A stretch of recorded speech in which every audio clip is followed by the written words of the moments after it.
تو حضرات محترم میں عرض کر رہا تھا کہ نبی کریم صلی اللہ علیہ وسلم نے فرمایا شبان شہری، یہ شبان میرا مہینہ۔ حضرت عائشہ صدیقہ ام المومنین، مومنوں کی والدہ ماجدہ طیبہ طاہرہ رضی اللہ تعالی عنہ، آپ ارشاد فرماتی ہیں کہ حضور علیہ السلام شبان کے مہینے میں کثرت کے ساتھ روزہ رکھا کرتے تھے۔ کیوں؟ اس مہینے کے اندر ایک رات ایسی آتی ہے جسے شب بارات کہتے ہیں، 15ویں شبان المعظم کی رات۔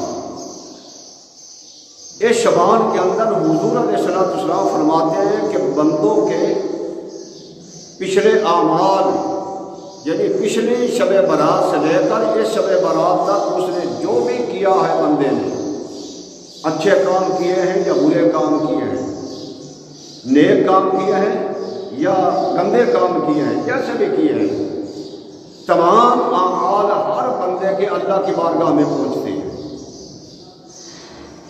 اور آئندہ سال تک جو اس نے کرنا ہے وہ تمام اس کے حوالے کر دیا جاتا ہے۔ تو حضرت عائشہ صدیقہ رضی اللہ تعالیٰ عنہ فرماتے ہیں کہ میں دیکھا حضور صلی اللہ علیہ وسلم کو کہ آپ اس مہینے یعنی رمضان کے مہینے کے تو روزہ رکھتے ہی تھے، لیکن باقی مہینوں میں سے شبان کے مہینے کے روزے حضور کثرت کے ساتھ رکھتے ہیں۔ جب حضور اس شبان کے اندر روزہ رکھنے شروع کر دیتے تو ہم کہتے کہ حضور آپ روزے کو نہیں چھوڑیں گے، یہ اتنے روزہ رکھتے تھے شبان کے مہینے میں۔ تو جب حضور چھوڑ دیتے تو ہم کہتے شاید حضور روزہ نہیں رکھیں گے۔ تو میں نے عرض کیا یا رسول اللہ صلی اللہ علیہ وسلم فدا کا امی و ابی میرے آقا، یہ ارشاد فرمایا کہ رمضان کے علاوہ آپ شبان کے مہینے میں زیادہ سے زیادہ روزے رکھتے ہیں، اس کی وجہ کیا ہے؟ زیادہ سے زیادہ روزے رکھتے ہیں، اس کی وجہ کیا ہے؟ تو حضور علیہ السلام نے فرمایا عائشہ میں اس لیے اس مہینے کے اندر روزے رکھتا ہوں، اس مہینے میں ساری دنیا کے سارے انسانوں کے اعمال اللہ کی بارگاہ میں پہنچتے ہیں، تو جب میرے اعمال اللہ کی بارگاہ میں پہنچے تو میں اس وقت روزے دار ہوں، میرا روزہ رکھا ہوا ہو جب اللہ کی بارگاہ میں میرے اعمال پہنچے۔ تو حضرات محترم یہ وہ رات ہے، یہ وہ مہینہ ہے، اس مہینے کے اندر وہ رات آتی ہے، اس لیے یہاں فرمایا فیہا یفرق کل امر حکیم، ہر حکمت کا کام اس مہینے کے اندر بانٹ دیا جاتا ہے، تقسیم کر دیا جاتا ہے۔ تو اس رات کے اندر حضور یہ رات جو آنے والی ہے، شب برات کی رات جو آنے والی ہے، یہ بڑی عظمتوں والی اور رحمتوں بھری رات ہے۔ حضرت عائشہ صدیقہ ام المومنین رضی اللہ تعالی عنہا ارشاد فرماتی ہیں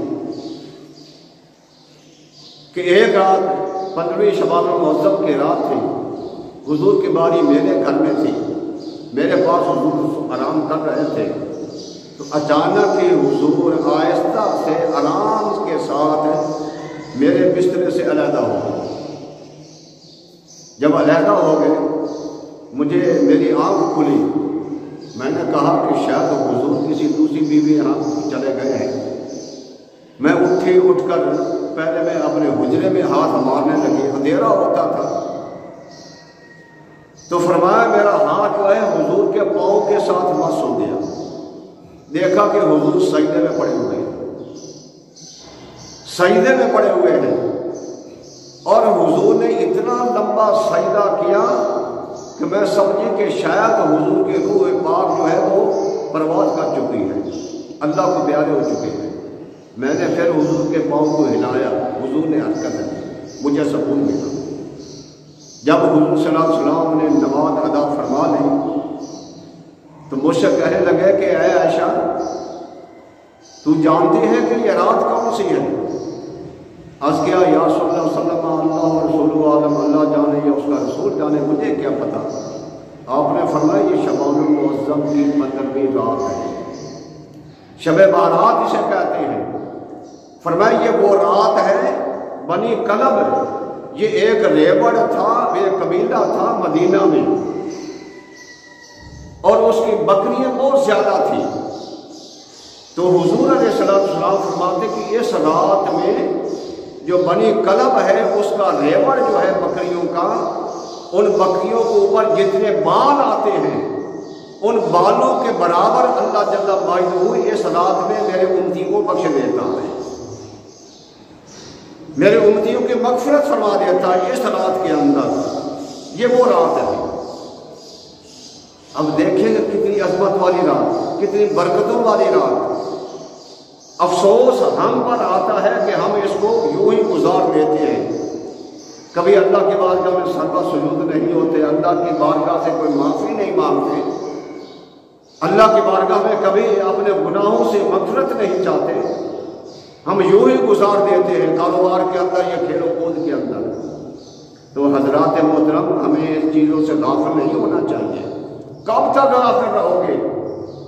آخر ایک دن موت آ جائے گی، تو غافل نہیں ہونا چاہیے۔ تو یہ وہ رات ہے کہ بنی کلب کے ریوڑ کے بالوں کے برابر اس رات کے اندر اللہ نبی کریم کی امتوں کی مغفرت فرما دیتا، بخش دیتا ہے۔